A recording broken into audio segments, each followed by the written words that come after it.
一本の映画を見たかのような。ゲームでしかできない体験。このストーリー何か変だなっていうところから始まってのロジャーの愛をめちゃくちゃなんか染み渡ってくる感じが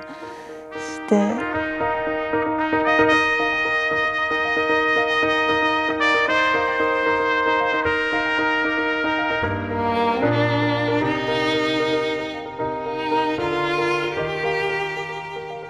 体験版からは全然想像できない感じで、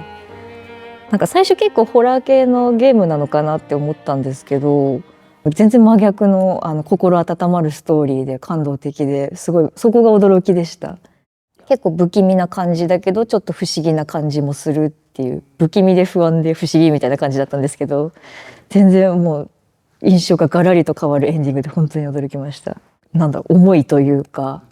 愛を感じる作品でした。ああ、こうなるんだ。そうですね、全体としてまず普通に面白かったっていうことと、あと全体的にはもうマウスのクリックのみでの操作性で、単純かと思いきや押すだけのギミックだけじゃなく、引き伸ばしたり押してダメなら引いてみろ的な、もうゲーム全般通しての単純なギミックなのに飽きさせない。あとシナリオのそういうことなんだなっていうもうシナリオの回収の仕方と、やっぱ何よりこのストーリー全般通してのもう自分の2枚ぐらい上手を取られて面白かったです。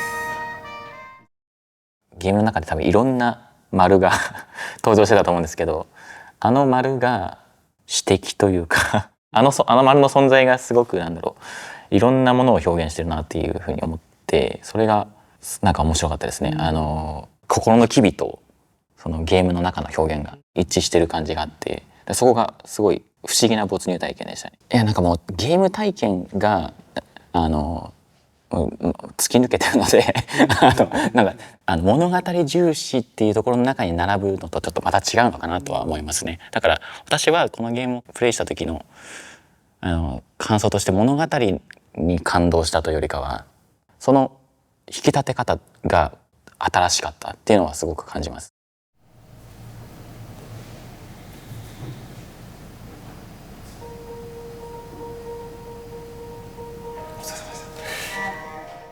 認知の歪みっていうのに結構グッときて気になって、このゲームやるぞっていう風になった時に思ってないぐらい泣いてしまったというか、ゲーム内でのミスが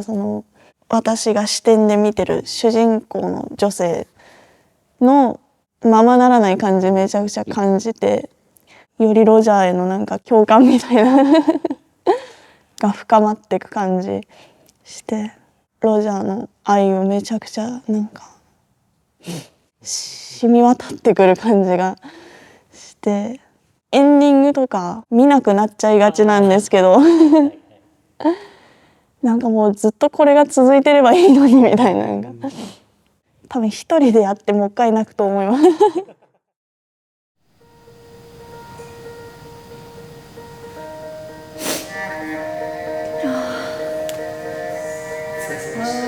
めっちゃ良かったです